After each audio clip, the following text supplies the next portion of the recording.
அண்ணன் வைகோ அவர்களின் நாடாளுமன்ற உரைகள் ஆங்கிலத்திலே தொகுக்கப்பட்டு இன்றைக்கு நாடாளுமன்றத்தில் வைகோ நூலாக வெளியிடப்பட்டது.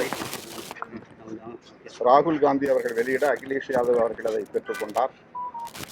பல முன்னணி தலைவர்கள், தோழமை கட்சி தலைவர்கள் பலரும் இந்த நிகழ்வில் பங்கேற்றார்கள்.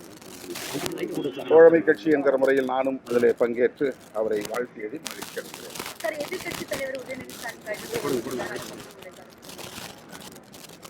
ஏற்கனவே அது குறித்து நான் அறிக்கையாக வெளியிட்டிருக்கிறேன்.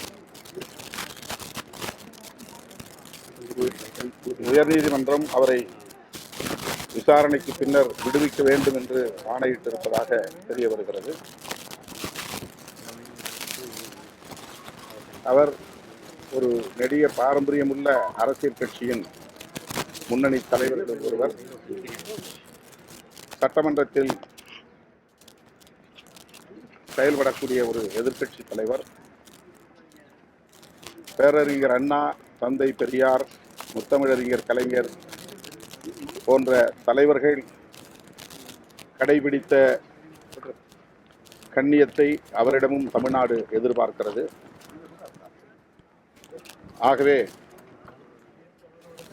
அவருடைய உரை தாவேகாவுக்கு எதிரானது என்பதை விட தமிழ்நாடு முதலமைச்சரின்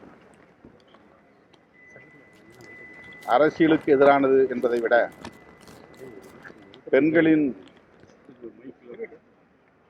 கண்ணியத்திற்கு எதிரானது என்று கட்சி சார்பற்றவர்களும் நினைக்கக்கூடிய ஒரு கருத்தாக அது அமைந்துவிட்டது. ஆகவே அது குறித்தவர் கட்டாயம் மறுபரிசீலனை செய்வார் அல்லது வருந்துவார் என்று நான் நம்புகிறேன். யாராயிருந்தாலும் நான் உட்பட நம்முடைய உரைகளில் பெண்களை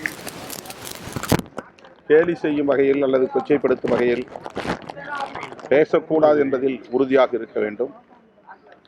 அவருடைய பேச்சு தமிழ்நாடு முதலமைச்சரை இழிவுபடுத்தியது அல்லது தாவேக அரசை விமர்சித்தது என்பதை தாண்டி பெண்கள் வருந்தும் அளவுக்கு அமைந்துவிட்டது என்பதுதான் வருத்தத்திற்குரியதாகும்.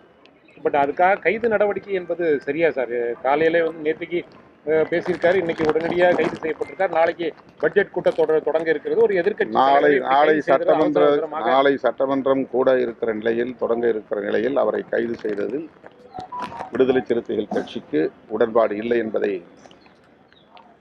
தெரிவிக்கும் வகையில்தான் அவரை உடனடியாக விடுதலை செய்ய வேண்டும்.